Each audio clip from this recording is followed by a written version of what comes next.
मैं कृष्ण कुमार, राष्ट्रीय सेवा भारती की आपदा प्रबंधन टोली का सदस्य, आप सबों से सामने उपस्थित हूं।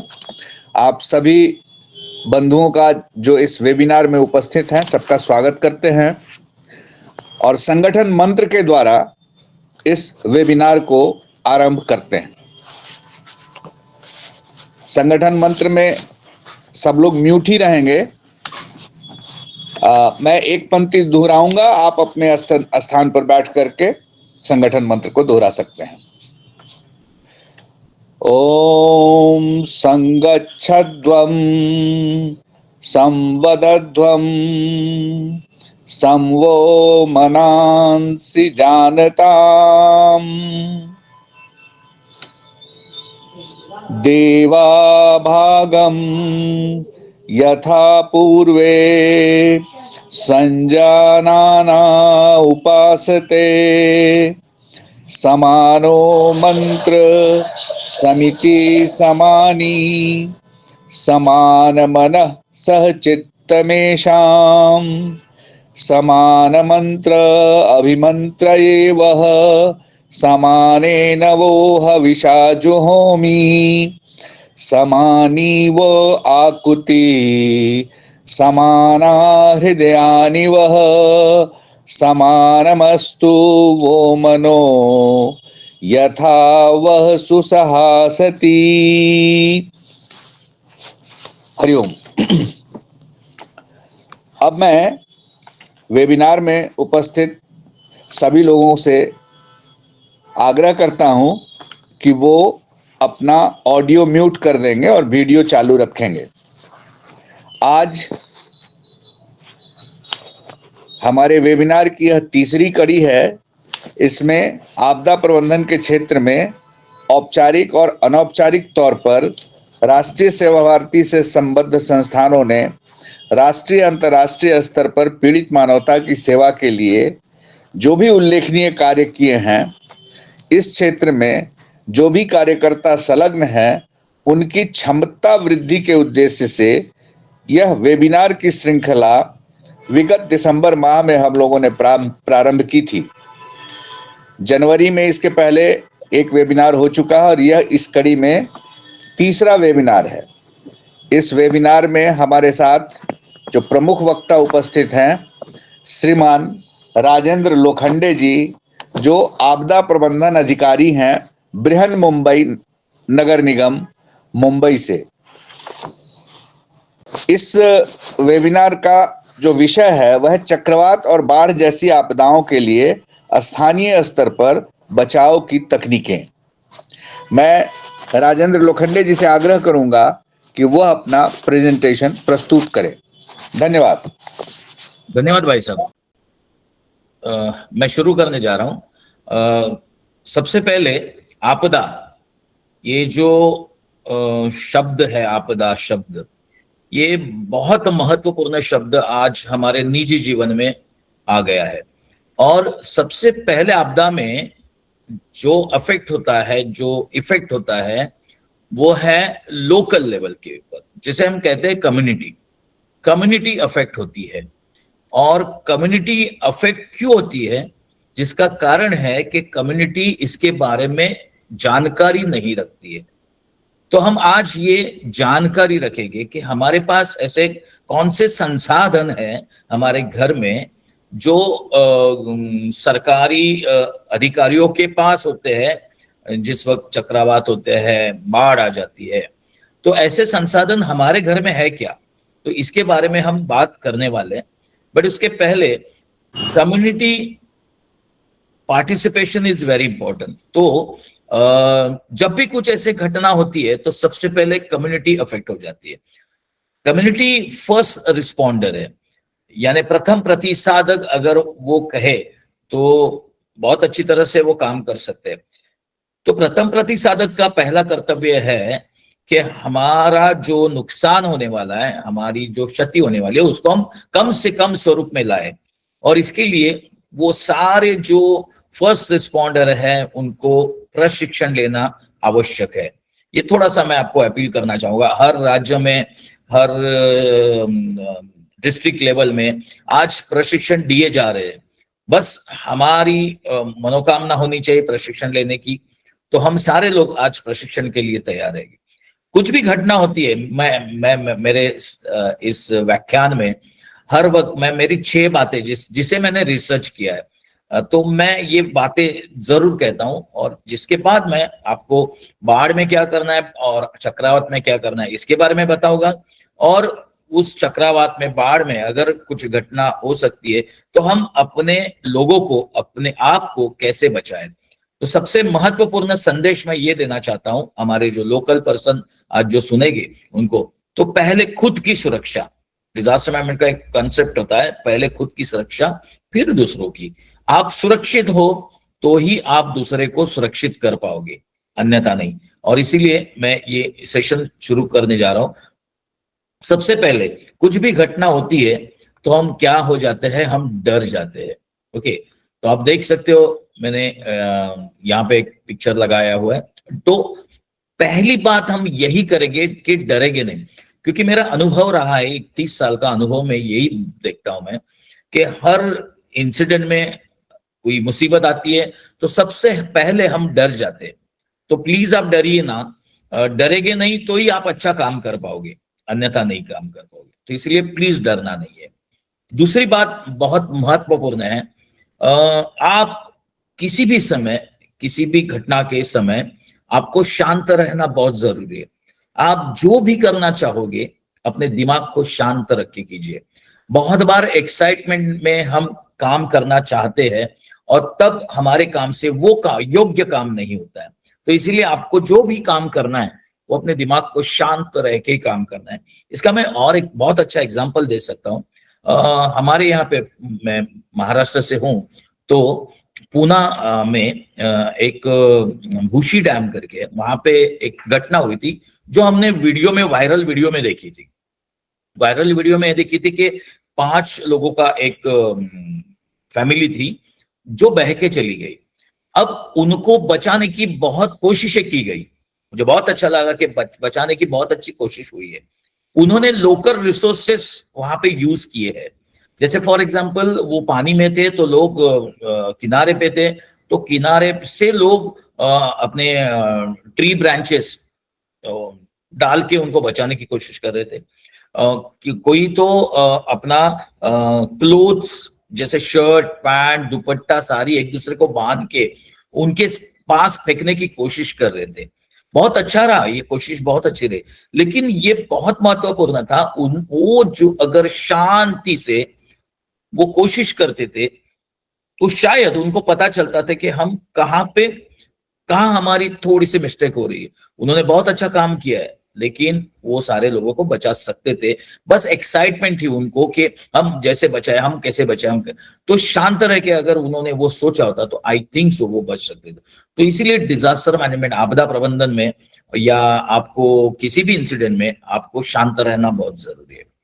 तीसरी बात बहुत महत्वपूर्ण है कि ऐसे इमरजेंसी में, जैसे बाढ़ हो या चक्रवात हो, इसमें आपको प्राधिकरण को संदेश देना बहुत जरूरी है कि क्या हुआ है, एग्जैक्टली क्या हुआ आपके पास, ये आपको देखना, ये आपको संदेश देना, ये बहुत जरूरी होता है। तो प्लीज मैं आपको सारे लोगों को ये कहूंगा कि जो भी प्राधिकरण है आपके स्टेट में, आपके डिस्ट्रिक्ट में, उनके नंबर पता होना चाहिए। जैसे मैं महाराष्ट्र की बात करूंगा तो मैं अभी मुंबई से बात कर रहा हूँ, तो हमारे यहाँ पे पुलिस है, फायर ब्रिगेड है, जो हमें मदद के लिए आ सकते हैं, एम्बुलेंस सर्विसेज है, डिजास्टर मैनेजमेंट सर्विसेज है, जो हमें मदद के लिए आते। तो इनका नंबर, इनका फोन नंबर आपको पता होना चाहिए, इमरजेंसी हेल्पलाइन पता होना चाहिए। तो आज जो भी मुझे सुन रहे हैं, प्लीज अपने अपने डिस्ट्रिक्ट के, अपने अपने स्टेट के हेल्पलाइन नंबर आपके घर में उसको लगाइए, आपके सोसाइटी में लगाइए, आपके ऑफिस में लगाइए, बहुत इंपॉर्टेंट। जैसे मैं कहूँगा, हमारे मुंबई में पुलिस पूछता है तो पुलिस का नंबर 100 और 112 है। फिर है फायर ब्रिगेड का नंबर 101 है, फिर है एम्बुलेंस का नंबर है 108 है, फिर हमारे डिजास्टर मैनेजमेंट का नंबर है 1916 है, महाराष्ट्र के लिए 1077। तो ये सारे नंबर आपके बाय हार्ट होने चाहिए। ये नंबर बाय हार्ट नहीं होते तो प्लीज अपने घर में इसको कहीं पे स्टिक करके रखिए। इससे क्या होगा कि हर दिन आप उसको देखोगे तो आपके ऑटोमेटिकली वो बाय हार्ट हो जाएगा। तो प्लीज मदद के लिए आप सारे लोगों को बुला सकते हैं।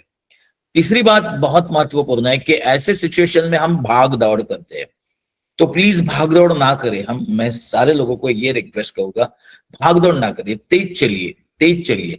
तेज चलने से आपका संतुलन बहुत अच्छी तरह से रहेगा और फिर भागदौड़ करने की वजह से आप गिर सकते हैं। तो इसीलिए भागदौड़ ना करें। भागदौड़ में आप ये आप जान लो कि हमारा ऑक्सीजन लेवल भी कम हो सकता है, प्रॉब्लम्स हो सकते हैं, बहुत सारे पैनिक की क्रिएट हो सकती है ना। तो प्लीज भागदौड़ ना करें, सांस फूल सकती है, तो ये प्रॉब्लम्स हो सकता है और इसीलिए मैं सारे लोगों को ये कहूंगा कि भागदौड़ ना करें। पांचवी बात यह है कि अफवाहें फैलाना नहीं है और अफवाह पे विश्वास रखना नहीं है। बेसिकली हमारे यहाँ पे ज्यादातर अफवाह फैलाने के कारण बहुत सारे इंसिडेंट हुए हैं, है ना। तो प्लीज अफवाह फैलाए नहीं और अफवाह पे विश्वास ना रखे, ये बहुत इंपॉर्टेंट है। अगर अफवाह है, अगर आपको लगता है कोई बोल रहा है कि आपके एरिया में बाढ़ आ रही है, अभी जैसे बहुत सारे जगह पे ऐसे अफवाह फैल जाती, तो वो वेरीफाई कीजिए और वेरीफाई कंसर्न अथॉरिटी के साथ कीजिए। जैसे आपके यहाँ पे आपदा प्रबंधन का हेल्पलाइन नंबर होगा या तो आपके यहाँ पे फायर ब्रिगेड का हेल्पलाइन नंबर होगा। प्लीज उनसे बात करके ये अफवाह पे ऊपर आपको कंट्रोल करना है। वो आपको क्या कहेंगे ये देखना है। तो अफवाह अगर है तो आप वेरीफाई कीजिए विद अथॉरिटी और अथॉरिटी से जानकारी लेके आपके एरिया में आपको वहां पे लोगों को बताना है कि ये अफवाह है, हमने अथॉरिटी से जानकारी ली है, यहाँ पे कोई प्रॉब्लम नहीं होगा, इस प्रकार से हम यहाँ पे सेटल करेंगे।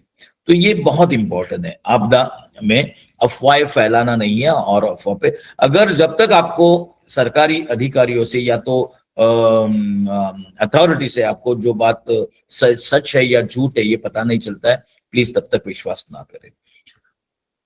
छठवीं बात यह है कि अप्लाई प्रेजेंस ऑफ माइंड, दिमाग का सही इस्तेमाल करें।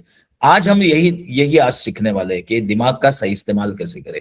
आप ये पिक्चर मेरा देख रहे हो, उस पिक्चर में दो फर्स्ट एडर है और एक विक्टिम है। दो फर्स्ट एडर उस विक्टिम को कैसे लेके जा रहे हैं, जैसे हम कहते हैं कि हर विक्टिम को स्ट्रेचर में ही लेके जाना है, ये परफेक्ट है, स्ट्रेचर में ही लेके जाना है। लेकिन ऐसे समय में कहीं कहीं स्ट्रेचर आपको मिलेंगे नहीं, तो स्ट्रेचर नहीं मिल रहा है तो उसके लिए अवेलेबल रिसोर्सेज जो होते हैं उसका हम इस्तेमाल कैसे करें। तो इन्होंने चेयर पे उनको, उस मरीज को बिठाया है और वो अच्छी तरह से उनको लेके जा रहे हैं। This is very simple. ये आपके दिमाग में आना चाहिए और ये आपके दिमाग में कब आएगा, जब आपने इसके बारे में प्रशिक्षण किया होगा। तो ये प्रेजेंस ऑफ माइंड, और प्रेजेंस ऑफ माइंड कैसे आता है ये भी मैं आपको बताऊंगा। जब आप डरे हुए नहीं होगे और आपका दिमाग शांत होगा तो ही प्रेजेंस ऑफ माइंड हो जाएगा, अन्यथा नहीं होता है। तो प्रेजेंस ऑफ माइंड होने के लिए आपको शांत रहना बहुत जरूरी है और आपको पैनिक होना नहीं है। बेसिकली हम पैनिक क्यों होते, हम डरते क्यों है, हर जगह मैंने देखा है हम डरते क्यों है। तो डरते क्यों है, इसका कारण ये है कि हमें जानकारी नहीं होती है, जिसको हम कहते हैं what to do and what to do not, क्या करना है और क्या नहीं करना है, ये पता नहीं होता है। बेसिकली क्या करना नहीं ये ज्यादा पता होता है। तो ये पता होना चाहिए कि हमें क्या करना है और क्या नहीं करना है, और ये अगर पता चले तो मेरे ख्याल से आपका माइंड सही में चलेगा और आप बहुत सारे लोगों की जान बचा सकते हो आपदा के दौरान।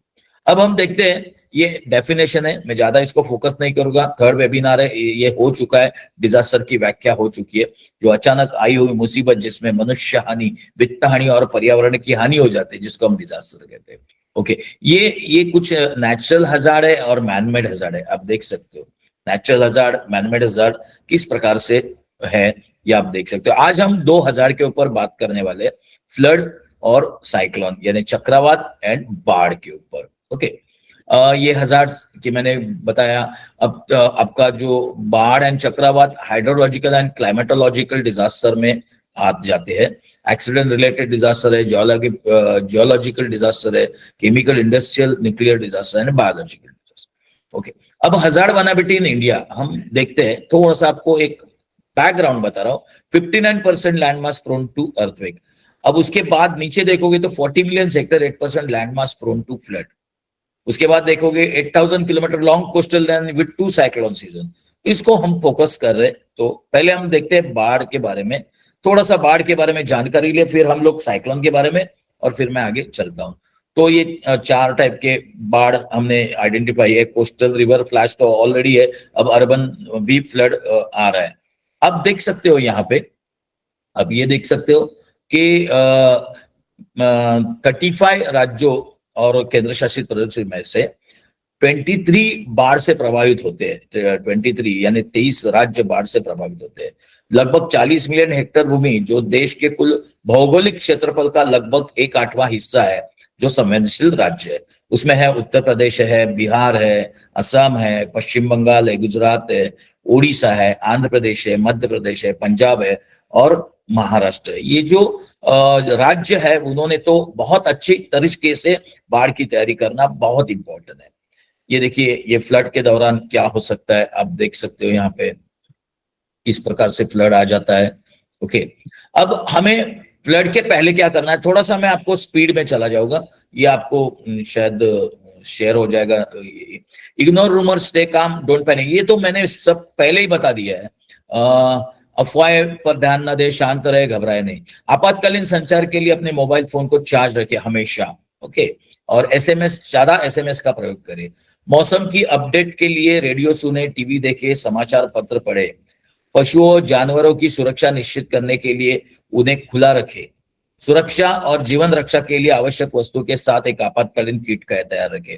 देखिए, ये पशुओं जानवरों की सुरक्षा के निश्चित के लिए हमारे यहाँ पे मुंबई में एक ऐसा 2005 में बाढ़ हुई थी। तब हमारे यहाँ पे जो बफेलोस थे, कारकेजेस थे, और 1300 भैंसे मर गई थी बिकॉज ऑफ उनको बांध के रखा था। तो खुला रखे, ये बहुत इंपॉर्टेंट होगा आपके लिए। अपने दस्तावेज और कीमती सामान जलारोधी थैलों में रखें, जिससे पानी में वो भीग ना जाए।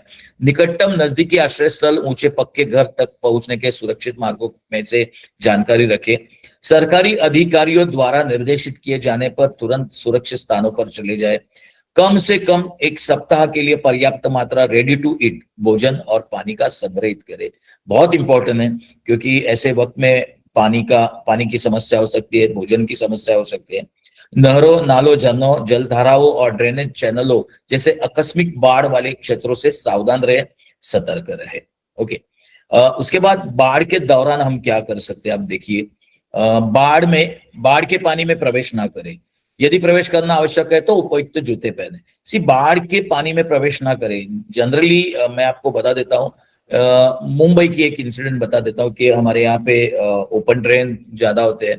उसमें लास्ट टाइम एक ऐसा इंसिडेंट हुआ था यहाँ पे कि डॉक्टर अमरापुरकर सर वो इस ड्रेन होल में गए थे। तो ये हो सकता है, ये इंसिडेंट हो सकते हैं हमारे साथ। और दूसरी बात, पानी में प्रवेश ना करें। क्यों? क्योंकि हम 2005 में हमने देखा है लेप्टोस्पायरोसिस जैसी बीमारी यहाँ पे हो चुकी है। तो लेप्टोस्पायरोसिस बीमारी क्यों होती है? क्योंकि पानी में, ऐसे गंदे पानी में, कंटामिनेशन वाटर जिसे कहा जाता है, उसमें हम लोग प्रवेश करते हैं, और अगर हमारे पैरों में कहीं जख्म है, वुंड है, तो उसको ये पानी लगने के बाद हमें लेप्टोस्पायरोसिस हो सकता है। इसीलिए अगर पानी में गए हो तो भी आपको कहीं आपके सरकारी अस्पतालों में जाके जांच करवानी चाहिए। सीवरेज लाइनों, गटरों, नालियों, पुलियों आदि से दूर रहे। करंट लगने से बचने के लिए बिजली के खंभे और गिरी हुई विद्युत लाइनों से दूर रहे। किसी भी खुली नलियों में मैनहोल को सदृश संकेत जैसे लाल झंडे या बैरिकेड से चिन्हित करे। ये बहुत इंपॉर्टेंट है ताकि वो आदमी वहां ना गिरे। बाढ़ के दौरान हम बाढ़ के पानी में पैदल ना चले, जैसे मैंने कहा, और वाहन ना भी चलाइए। मोस्ट ऑफ द 2005 की बात करो तो वाहन में ऐसे बह के गए थे, पूरे पानी में थे वाहन हमारे यहाँ पे। याद रखे, बहता हुआ केवल 2 फुट पानी भी बड़ी गाड़ियों को बहा सकता है, ये ध्यान में रखेगी। ताजा पका हुआ या सूखा भोजन खाए। अपने भोजन को ढक कर रखे। उबला हुआ क्लोरीन युक्त पानी पिए। ऐसे समय में अपने आसपास की सफाई बनाए रखने के लिए कीटाणुनाशक दवाओं का उपयोग करें। बाढ़ के बाद क्या कर सकते हैं? बच्चों को बाढ़ के पानी में या उसके पास खेलने की अनुमति ना दे। किसी भी क्षतिग्रस्त विद्युत उपकरण उपयोग ना करे, पहले उसकी जांच करवाए। यदि निर्देश दिया जाए तो मुख्य स्विच पर उपयोगिताओं को बंद कर दे और उपकरणों को अनप्लग कर दे। यदि बिजली के उपकरण गीले हो तो उन्हें न छुए। टूटे हुए बिजली के खंभों और तारों, नुकीली वस्तुओं और मलबे से सावधान रहे। इसके बाद है बाढ़ के बाद वह भोजन न खाए जो बाढ़ के पानी के संपर्क में आया हो। मलेरिया से बचाव के लिए मच्छरदानी का प्रयोग करें। सांपों से सावधान रहे क्योंकि बाढ़ के दौरान सांप के काटने की घटनाएं आम बात होती है। ओके, यदि पानी की लाइनें, सीवेज पाइप क्षतिग्रस्त है तो शौचालय नल के पानी का उपयोग ना करें। स्वास्थ्य विभाग द्वारा पानी को सुरक्षित घोषित किए जाने तक तब नल का पानी पिए, ये बहुत इंपॉर्टेंट है। इसके बाद है फर्नीचर, घरेलू उपकरण जब कभी निकास के लिए जाते हैं तो ऊंचे जगह पे रखना बहुत जरूरी है। सीवर का पानी वापस आने से रोकने के लिए शौचालय कूप में रेत से भरी बोरियों रखे, क्योंकि आपको बैक वाटर हो सकता है आपके ज्यादातर शौचालय से, तो ड्रेन होल को ढक दे। बिजली और गैस कनेक्शन बंद कर दे निकलने से पहले। ऊंचे स्थान, सुरक्षित आश्रय स्थल पर चले जाए, यह आपको फ्लड में करना है। आपातकालीन किट, प्राथमिक चिकित्सा बॉक्स, कीमती सामान और महत्वपूर्ण दस्तावेज अपने साथ ले जाए। गहरे और अनजान पानी में प्रवेश न करें। पानी की गहराई जांचने के लिए छड़ी या डंडे का उपयोग करें। अधिकारियों के निर्देश मिलने पर ही घर वापस आए। परिवार के लिए एक संचार योजना बनाएं और जो भी सामान गिला हो उसे अच्छी तरह से साफ करके कीटाणु रहित करें। ये बहुत इंपॉर्टेंट है जो आपने अभी देखा। ये थोड़ा सा डूज एंड डोंट्स मैं पढ़ रहा हूँ, प्लीज मेरा जो है वो मुझे और बताना, इसलिए मैं पढ़ रहा हूँ, आप प्लीज ध्यान से सुनिए। अब हम साइक्लोन की बात करते हैं। चक्रवात। चक्रवात में आप देख सकते हो औसतन हर वर्ष लगभग 2 से 4 उष्णकटिबंधीय चक्रवात भारत को प्रभावित करते हैं। इनमें से अधिकांश चक्रवात भारत के पूर्वी तट के राज्यों जैसे पश्चिम बंगाल हो, ओडिशा हो, आंध्र प्रदेश हो, तमिलनाडु को ज्यादा प्रभावित करते हैं। जैसे आप देख सकते हो बे ऑफ बंगाल में ज्यादा आपको साइक्लोन मिलेगी। बट भारत का पश्चिमी तट चक्रवातों के लिए के प्रति अपेक्षाकृत कम संवेदनशील है। 2 से 4 चक्रवातों में से लगभग एक चक्रवात पश्चिमी तट से टकराता है, जिसमें से अधिकांश गुजरात, महाराष्ट्र, गोवा, केरल राज्यों को प्रभावित करते हैं। तो इस चक्रवात में हमें क्या करना है ये भी थोड़ा सा हम देखें। ये अफवाह पे ध्यान ना दें, शांत रहे, घबराए नहीं। आपातकालीन संचार के लिए अपने मोबाइल फोन को चार्ज रखे, SMS करे। ये फिर से दोहरा कर रहा हूं, मौसमी संबंधी अपडेट के लिए रेडियो सुने, टीवी देखे, समाचार पत्र पढ़े। अपने दस्तावेज और कीमती सामान जलारोधी कंटेनर में रखे। संभव हो तो खाली कमरे में रहे। हिलने डुले वस्तुओं को सुरक्षित रूप से बांध कर रखे, क्योंकि चक्रवात में जोरों की हवा होती है। सुरक्षा और जीवन रक्षा के लिए आवश्यक वस्तुओं के साथ आपातकालीन किट तैयार रखें। अपने घर को सुरक्षित करें, विशेषतः छत को। आवश्यक मरम्मत और नुकीली वस्तुओं को खुला ना छोड़े, ये आप कर सकते हैं। कि उसके बाद है पशुओं जानवरों की सुरक्षा के सुनिश्चित करने के लिए उन्हें खुला रखे, बांध कर ना रखे। तूफानी लहरें, ज्वार भाटा चेतावनी या बाढ़ की स्थिति में अपने निकटतम सुरक्षित ऊंचे स्थान या सुरक्षित आश्रय स्थल तथा वहां पहुंचने के सबसे सुरक्षित मार्ग की जानकारी रखें। कम से कम 1 सप्ताह चलने वाले लिए पर्याप्त रेडी टू ईट भोजन का और पानी का भंडारण करें। अपने परिवार और समुदाय के लिए मॉक ड्रिल आयोजित करें। हम मॉक ड्रिल कर सकते हैं। स्थानीय प्रशासन की अनुमति लेकर अपने घर के पास पेड़ों की ऊपरी डालियां और शाखाएं छटवाएं। दरवाजे और खिड़कियों को अच्छी तरह से बंद और सुरक्षित करें। सरकारी अधिकारियों द्वारा निर्देशित किए जाने पर तुरंत सुरक्षित स्थानों पर चले जाए। अब दौरान उसे क्या करेंगे? यदि हम घर पे हैं, बिजली का मुख्य सप्लाई बंद कर दें। सभी विद्युत उपकरणों और गैस कनेक्शन का प्लग निकाल दें। दरवाजों और खिड़कियां बंद कर दें। यदि आपका घर सुरक्षित नहीं है तो चक्रवात आने से पहले ही बाहर निकल जाए और किसी सुरक्षित आश्रय स्थल पर पहुंचे। जैसे अब यहाँ पे हमारे NDRF, national disaster response force आके हमें हेल्प करते हैं, तो उनका सुनिए, रेडियो सुने। केवल आधिकारिक चेतावनी पर ही भरोसा करें। उबला हुआ क्लोरीन युक्त पानी पिए। यदि इमारत ढहने लगे तो गद्दे, गलीचे, कंबल से या किसी मजबूत मेज या बेंच के नीचे घुसकर या पानी के पाइप जैसे किसी ठोस उपकरण को पकड़कर अपनी सुरक्षा करें। बहुत इंपॉर्टेंट है।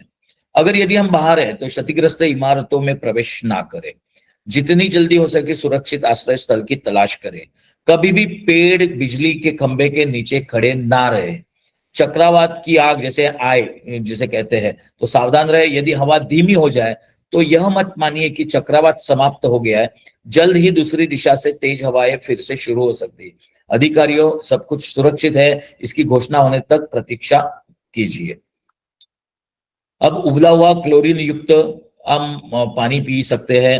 अधिकारियों की सूचना मिलने तक बाहर ना जाए। यदि आपको सुरक्षित स्थान पर ले जाया गया हो तो वापस लौटने के निर्देशन मिलने तक प्रतीक्षा करें।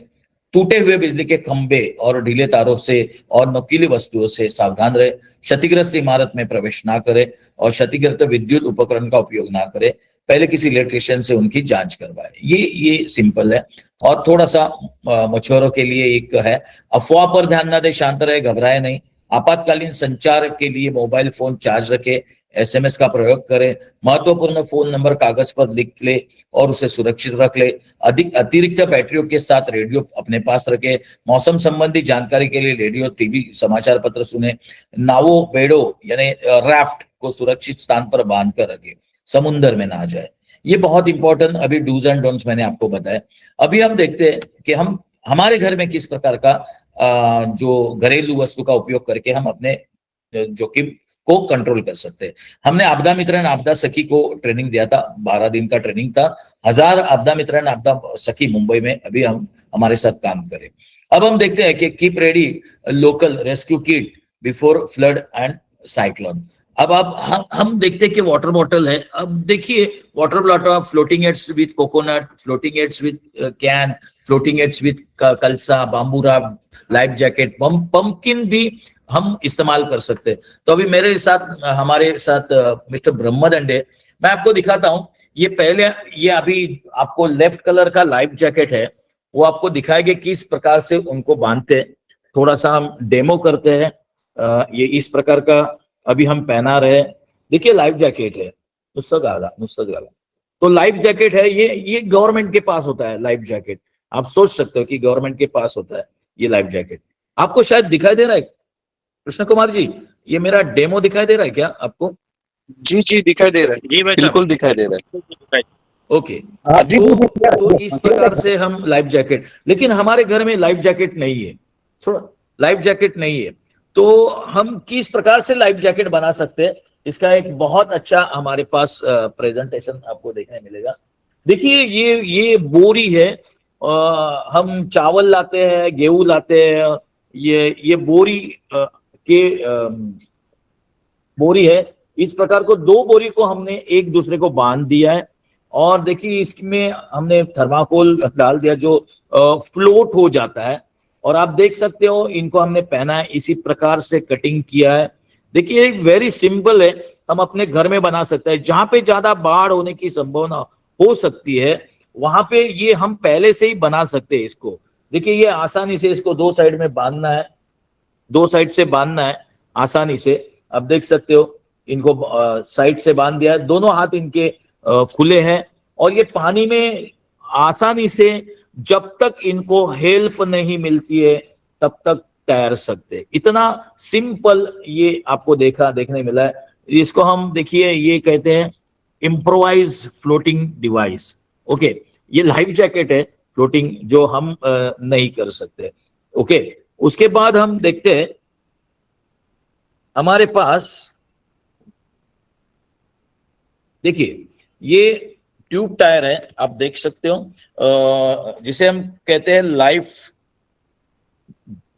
बॉय। तो ये लाइफ बॉय हम लोग इस तरह से पहनाते, बट हमारे पास लाइफ बॉय नहीं है, हम नहीं ले सकते। तो आपको सेकंड है जो बिस्लरी के बॉटल्स होते हैं, पानी के बोतल्स होते हैं, हम पानी के बोतल्स को कैसे यूज कर सकते हैं। आप देखिए यहाँ पे बोतल बेल्ट बनाया हुआ है। अब हमारे ब्रह्मदंडी जी आपको बता रहे हैं कि किस प्रकार से बोतल बेल्ट बनाना है। देखिए उनके पास एक रोप है और ये रोप को वो क्लो हिच नॉट बना रहे हैं। एक किस पोर्शन आगे से, एक पोर्शन पीछे से, 2 सर्कल देखो एक दूसरे पे ज्वाइन किए। वेरी सिंपल है, इसको बनाना इतना आसान है, आप देख सकते हो। और इन्होंने बॉटल उस क्लो हिच नॉट में डाल दिया है। अब हम बॉटल बेल्ट बना रहे। हमारे पास अगर लाइफ बॉय नहीं है तो कोई प्रॉब्लम नहीं है, हम बॉटल बेल्ट से बना सकते हैं। देखिए वेरी सिंपल है, एक बॉटल डाल के वो बेल्ट बना रहे हैं। अब देखिए किस प्रकार से बेल्ट को भी बांधना है, ये बहुत आसान है, बहुत आसान है। हमारे ये जो है बॉटल है, हम क्या करते हैं, पिकनिक चले जाते हैं, पिकनिक में पानी लेते हैं और इस बोतल को कहीं फेंक देते हैं। हम इस बोतल को ना फेंके, ये बहुत हमारे लिए महत्वपूर्ण होगा। ये बोतल हम हमारे घर में लेके आएंगे और ये बोतल से हम इस प्रकार का बेल्ट बना सकते हैं। जहां पे ज्यादा वाटर लॉगिंग होता है, जहां पे बाढ़ आने की संभावना ज्यादा होती है, वहां पे हम इस बोतल का आसानी से प्रयोग कर सकते हैं। आप देख सकते हैं आसानी से हम प्रयोग कर रहे हैं। ओके, तो देखिए सिंपल है, ये यहां पे बना रहे हैं, फाइन। ये देख सकते हैं आप, ये दोनों हाथ उन्होंने फ्री रखे। अब इसका एक छोटा सा मैं थोड़ा सा पोजीशन बता देता हूं कि ये जो बॉटल बेल्ट है उन्होंने जो बनाया है, ये बोतल हम उल्टे, जैसे इसका जो ढक्कन है, ये बोतल का ढक्कन है, वो नीचे की तरफ होना चाहिए। आप देख सकते हो ये नीचे की तरफ होना चाहिए। और इससे क्या होगा कि ये पानी अंदर नहीं आएगा। अगर ऊपर की तरफ होगा तो प्रॉब्लम्स होंगे, नीचे की तरफ है तो यहां से पानी अंदर एंटर नहीं होगा। बेसिकली सबसे बड़ी बात है कि ये सारे बोतल एम्प्टी है, यानी खाली है, पानी भरा हुआ नहीं है। नहीं तो आप सारे लोगों को ये लगेगा कि पानी वाला बोतल हम लोग कैसे लगा सकते हैं, तो ये नहीं होना चाहिए। तो ये सारे बोतल खाली है, ये खाली बोतल को हमने इस प्रकार से यूज किया है। देखिए इट्स वेरी सिंपल, आप पानी में आसानी से तैर सकते हैं। तो ऐसे बहुत सारे ऐसे हम इक्विपमेंट्स बना सकते हैं। तो ये जानकारी आपको होनी चाहिए। ओके, तो ये फिर से मैं एक बार आपको दिखा सकता हूं वो कैसे बनाया है। मैं फिर से एक बार आपको बता सकता हूं, आप जरा एक बार फिर से, बाद में एक इसको करेंगे। फिर अभी हम देखेंगे थोड़ा सा और एक, आप देख सकते हो आपके घर में ये प्रकार है। ये देखिए दिस इज वेरी सिंपल। हम पहले दाखवा ना, हम लोग इसको पानी भरने के लिए इस्तेमाल कर। अब देखिए ये पानी भरने के लिए हमारे इस्तेमाल हो रहा है, इसमें पानी होता है, बस फ्लड में हमको इसको यूज करना है। तो किस प्रकार से फ्लड में हम इसको यूज कर सकते हैं हम देख सकते हैं। देखिए वेरी सिंपल, वेरी सिंपल है, फ्लड में इसको कैसे यूज करना है। देखो ये अभी आप देख सकते हैं यहाँ पे, हाँ, तो ये है छाता हमारा होता है, उसका क्लॉथ है, उसका कपड़ा है, छाते का कपड़ा है, जिसमें हमने क्या किया है, जो ऊपर वाला पोर्शन है उसको टाइट बांध दिया है। आप देख सकते हो उसको टाइट बांध दिया है। ओके, और टाइट बांधने से फिर हम इसको पानी में हम डाल सकते हैं और वो छाते वाला जो पोर्शन है वहां से पानी अंदर नहीं आ सकता है। दिस इज वेरी सिंपल, इस प्रकार से हम फ्लोट कर सकते हैं, आसानी से फ्लोट कर सकते हैं। तो ये भी आपके पास होना चाहिए। सेम एज इट इज, अपने पास हर आदमी के पास स्टील वाला पॉट नहीं होगा, तो प्लास्टिक वाला पॉट है, तो प्लास्टिक वाला पॉट भी हमने सेम डिजाइन किया। देखिए आप देख सकते हो इस प्रकार से हमने बांधा है, आप चेक कर सकते हो, देख सकते हो, देखो किस प्रकार से उनको बांधा है। ये इस प्रकार से हम कर सकते। तो बॉटल खोलून ठेवा, हाँ वो देखिए, यस वेरी इंपॉर्टेंट। अब हम देखते हैं,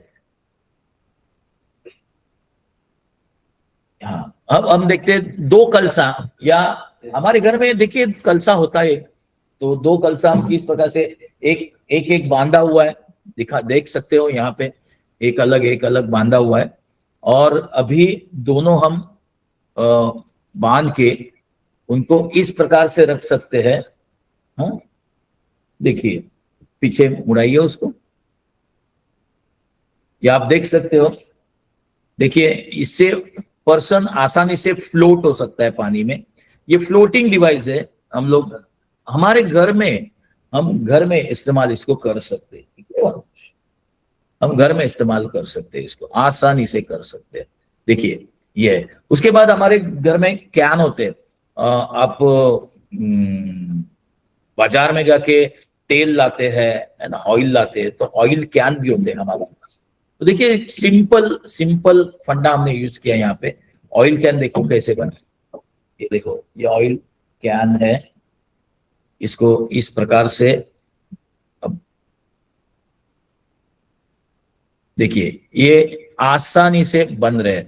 आपको सिर्फ उसको जो ऊपर वाला पोर्शन है उसमें बांधना है। देखिए कैन को कैसे बांधते हैं ये देखना है, और चेस्ट की तरफ ये रस्सी रखना है। कैन को कैसे बांधते हैं जरा दिखाइए। ये कैन को देखिए कहाँ पे बांधा है उन्होंने, बहुत अच्छी तरह से उन्होंने ग्रिप किए। इस प्रकार से कैन कैन में बांधना है आपको। तो ये कैन में बांधने के बाद ये एक फ्लोटिंग डिवाइस हो गया। आप आसानी से इस पानी में, जैसे देखिए मैंने तो देखा है, हमारे गांव में देखा है, हमारे यहाँ पे बच्चे जो है ना, बच्चे एक कैन लेते हैं और पीछे बांधते हैं, है ना। जैसे एक कैन लीजिए, पीछे बांधिए इनके, एक ही कैन, ये कैन, यही कैन दीजिए, थोड़ा सा लगाइए पीछे, खाली पीछे पीछे लगाइए बस। तो इस प्रकार का पीछे बांध के ना नदी में तैरते हैं और नदी में सीखते हैं बच्चे। मैंने देखा है, ये मैंने देखा है। तो इस प्रकार से हम कैन का उपयोग कर सकते हैं, राइट। अब हम दूसरा डिवाइस देखते हैं। अब देखिए ये डिवाइस बहुत इंपॉर्टेंट डिवाइस है। दो कैन फिर से हमने लिए, और हमारे पास फली वगैरह होता है, जो लकड़े की फली होती है, उस लकड़े की फली को हम इस प्रकार से, देखिए पहले दिखाइए कैसे बांधा हुआ है इन्होंने। दो साइड में दो कैन बांधे हुए, उनके ढक्कन एकदम टाइट करके रखे उन्होंने। ये सिंपल है, ये सिंपल मेथड है। और इन्होंने पूरा उस एक फली को दो साइड में बांध के रखा है, ताकि यहाँ पे जो ग्रिप उन्होंने दी है, देखिए ये ग्रिप जो दी है, ये ग्रिप महत्वपूर्ण है, इस ग्रिप को महत्वपूर्ण है। अदरवाइज इसके ऊपर से लेके तो वो खुल जाएगा, ये ध्यान में रखिए बांधते समय। तो ये ग्रिप में से उन्होंने निकाला है, और देखिए किस प्रकार से पर्सन को उसमें रखना है। तो ये देखिए सिंपल आप देख सकते हो, सिंपल आप देख सकते हो यहाँ पे कि ये आसानी से फ्लोट हो सकते हैं, आसानी से फ्लोट हो सकते हैं पानी में, इजीली पानी में फ्लोट हो सकते हैं। तो इस प्रकार का भी आप घर में बना के रख सकते हैं। हमारे गांव वालों को बना के रखना है, ये बहुत इंपॉर्टेंट है। जैसे बाढ़ आती है आने तक रुकना भी नहीं है, ऐसी बात मैं कहूंगा। बट अगर हम लोग फंस जाते हैं तो इस प्रकार से एटलीस्ट हम खुद को सर्वाइव कर सकते हैं, जब तक एनडीआरएफ की मदद ना हो, जब तक स्थानिक फ्लड एंड रेस्क्यू वालों की मदद ना हो, हम ये कर सकते हैं सारे। ओके, नेक्स्ट हम देखते हैं बॉल का, देखते हैं। ये जो आपको दिखाई दे रहा है, दिस इज द बॉल, ये बॉल है, और इस बॉल का कैसे प्रयोग करना है देखिए। देखो सिंपल है, ये बॉल हमारे जो बोरी होती है उस बोरी में डाल दिया है, और ये बॉल जो है फुटबॉल बॉल है या वॉलीबॉल बॉल है, हम बॉल खेलते हैं वही बॉल है, कोई ये नहीं। तो इसमें हमने बोरी में डाल दिया और उसको बांध दिया दोनों तरफ। अब दोनों बॉल को एक साथ बांधे हैं, और ये हो गया आपका floating device, simple floating device. देखिए उसी प्रकार से ये डिवाइस को हम लोग इस्तेमाल करेंगे, तो इस प्रकार से वो फ्लोट हो सकते हैं। ओके, तो देखिए ये सिंपल फंड है। अभी आप शायद केरला में हो, तो आपके पास सूखे नारियल होते हैं, है ना, सूखे नारियल जो पेड़ पे सूखते हैं नारियल, उस नारियल का भी हम लोग इस्तेमाल फ्लोटिंग डिवाइस में कर सकते हैं। ओके, तो इस प्रकार का जो फ्लोटिंग डिवाइस हम बना सकते हैं। एक बार फिर से हम बॉटल बेल्ट कैसे बांधते हैं वो देखते हैं। बहुत इजी तरीका है, बहुत इजी तरीका है, इसलिए मैं फिर से एक बार आपको दिखा रहा हूं कि ये देखिए क्लोइच नॉट बनाना है। सिर्फ नॉट सीखिए, क्लोइच नॉट बहुत इजी नॉट है। क्लोइच नॉट बनाना है, और उसको एक बाहर से टर्न करना है, एक अंदर से टर्न करना है, और दोनों एक ज्वाइंट करके एक क्लो हिच नॉट बन गया। देखिए very simple clove hitch knot, जिसे हम बॉटल बेल्ट कहते हैं। ओके, देखिए किस प्रकार से हम लेके जा सकते हैं। ये देखिए फिर से सिंपल मेथड, हाँ ये इस प्रकार से लेके जा सकते हैं। ओके, देखिए फिर से सेम बॉटल हमने वहां पे क्लोइच नॉट बना के उस नॉट में डाल दिए। ऐसे हम कम से कम 10 बॉटल 80 केजी का आदमी आसानी से फ्लोट हो सकता है ना। तो ये बॉटल आपको बांधने हैं। अब बांधने कहाँ पे? चेस्ट पे बांधने हैं, कमर में नहीं। और कमर में क्यों नहीं बांधने? कभी कभी ऐसे होता है कि हमारे बॉडी का वेट ज्यादा होता है, तो बॉडी का वेट ज्यादा होगा और पैर का वेट कम होगा, तो फ्लोटिंग अलग तरह से होगा। तो इसीलिए मोस्ट ऑफ चेस्ट में बांधोगे, तो चेस्ट में बांधने के बाद आसानी से आदमी फ्लोट हो सकता है। आप फिर से देखिए, इन्होंने बहुत अच्छा बॉटल बेल्ट बनाया है, आप चेक कर सकते हो किस प्रकार से अब चेस्ट के ऊपर उन्होंने बांधा है, और आसानी से हमारा एक पर्सन आसानी से फ्लोट हो सकता है, आसानी से फ्लोट हो सकता है। तो ये कुछ फ्लोटिंग डिवाइस थे। और थोड़ा सा अगर आपको लगता है कि मैं लोगों को बाहर लेके आ सकता हूँ, कैसे आ सकता हूँ, तो एक दो मैं आपको कैरिंग मेथड्स बता सकता हूँ, लिफ्टिंग कैरिंग मेथड्स।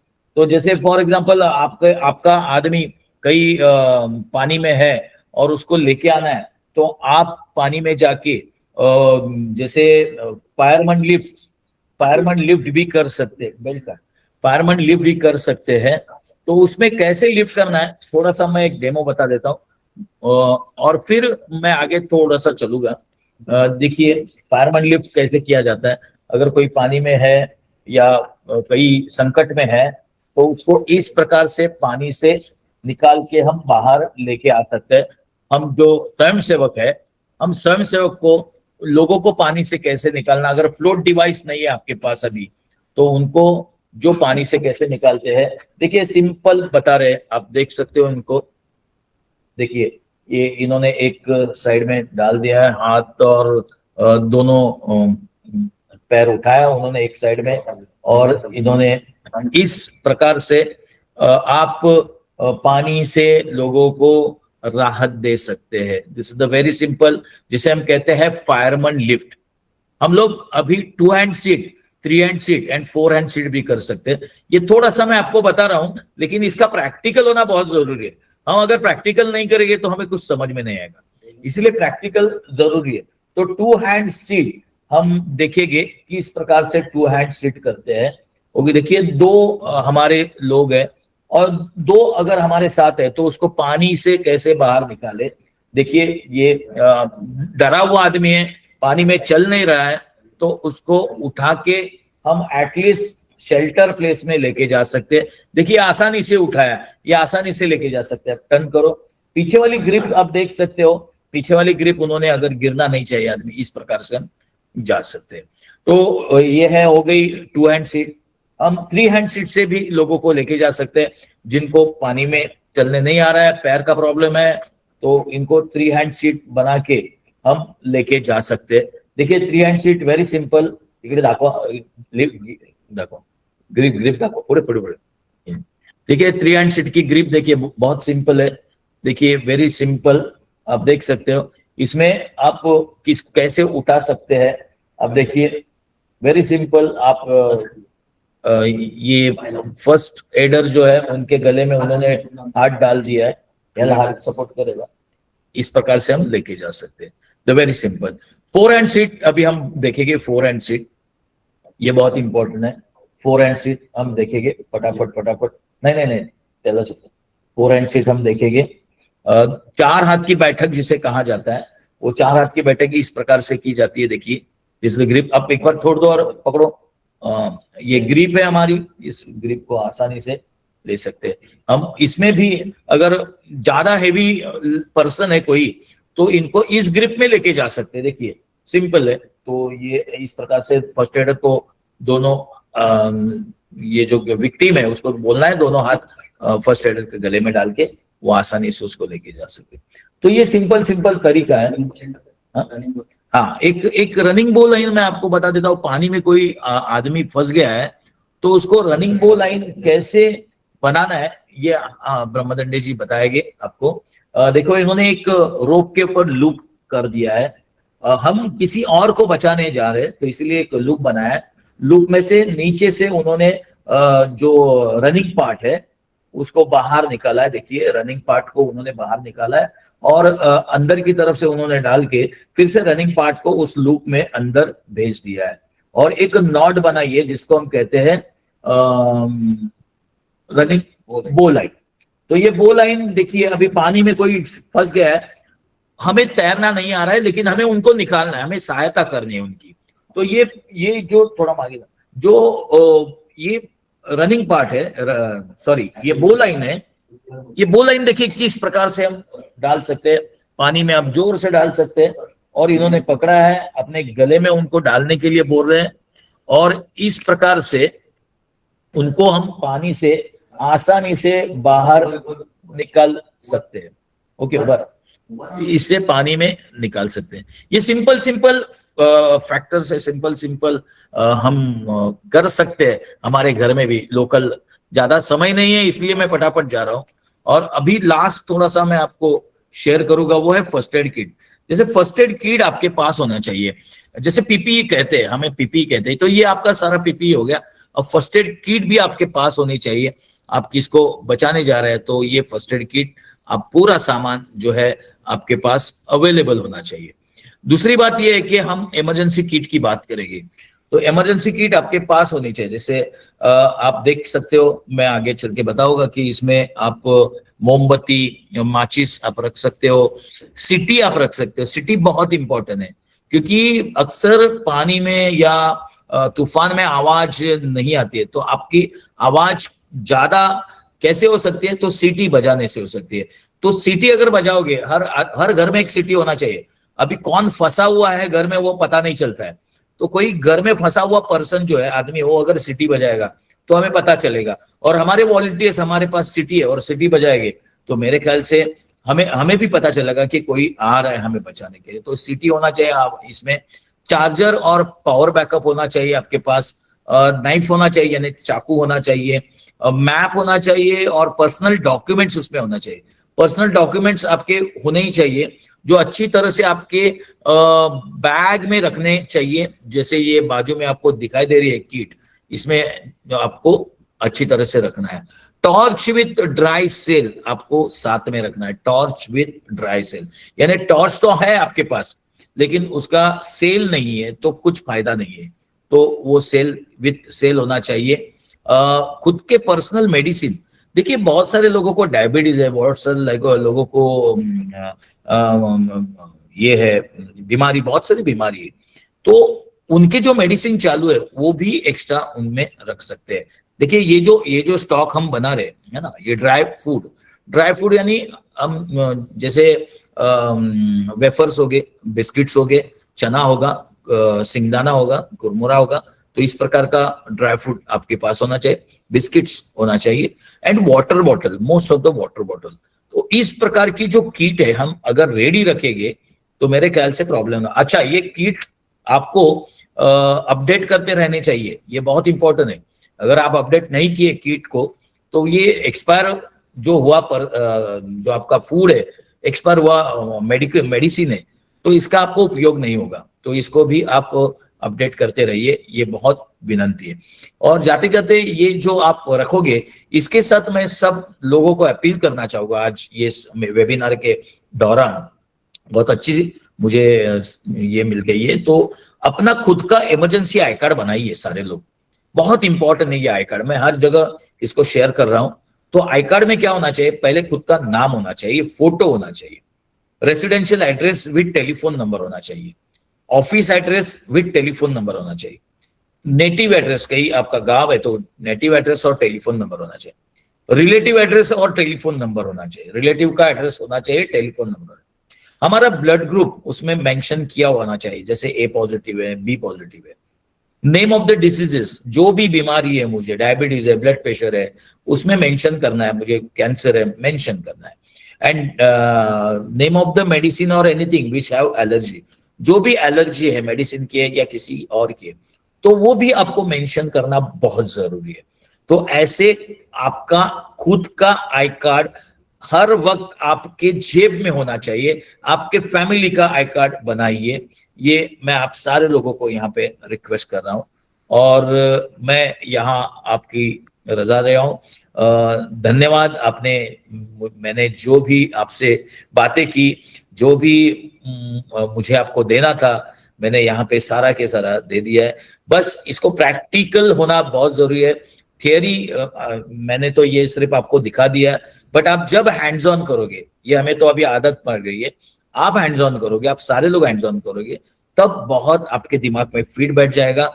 और फिर से मैं सारे लोगों को रिक्वेस्ट करूंगा कि आप लोग अपने साथ सारा ये सामान रखे, फर्स्ट एड रखे।